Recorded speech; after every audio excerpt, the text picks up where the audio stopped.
3,2 milijarde evrov evropskih kohezijskih sredstev bo na voljo Sloveniji v obdobju do leta 2027.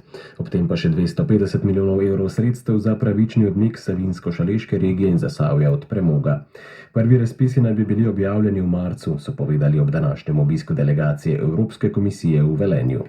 Na evropski denar računajo tudi v Tešu. Ta sicer še vedno ne deluje v polnem obsegu, saj v ugodnejših razmerah na trgu ne želijo zmanjševati ravni zalog premoga. Prispevek Metke Pirc.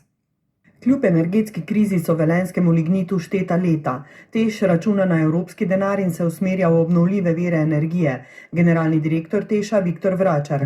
Naj najprej poudarim, da v tem vmesnem obdobju ne sedimo križem rok, poskušamo čim bolj učinkovito izkoriščati bloke, ki jih imamo, preučujemo možnosti zajemanja ogljikovega dioksida, poskušamo zagnati tudi projekte na uplinjanju z namenom pridobivanja sintetičnega plina in pa najbolj vidimo v okolici termoelektrarne Šoštanj izjemno priložnost postavitve večjih površin solarnih panelov. Podobno razmišljajo o premogovniku direktor Janez Rošer. Ključna zadeva HSE-ja je ohranjanje energetske lokacije v Šaleški dolini po prenehanju izkopavanja premoga in glede na to, da imamo dobro dekado ali pa manj kot dekado za pripraviti projekte in te projekte implementirati, je to delo polno izzivov. Pomen izhoda iz premoga za podnebno nevtralnost je izpostavila Sofija Alves iz Evropske komisije, a za socialni prehod tudi skupno sodelovanje vseh. And all together it's important that we work together and closer that we make this transition a success. A ob napovedanem dvigu cen daljinskega ogrevanja je bil neomajen tudi velenjski župan Peter Dermol.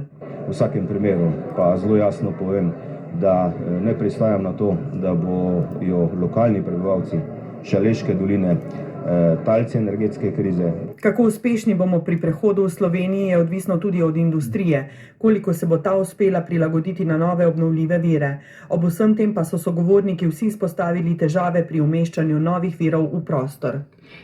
O zelenem prehodu in obnovljivih virih energije bomo govorili tudi v studiu ob 17. Tema bodo vetrne elektrarne in upor lokalnih prebivalcev.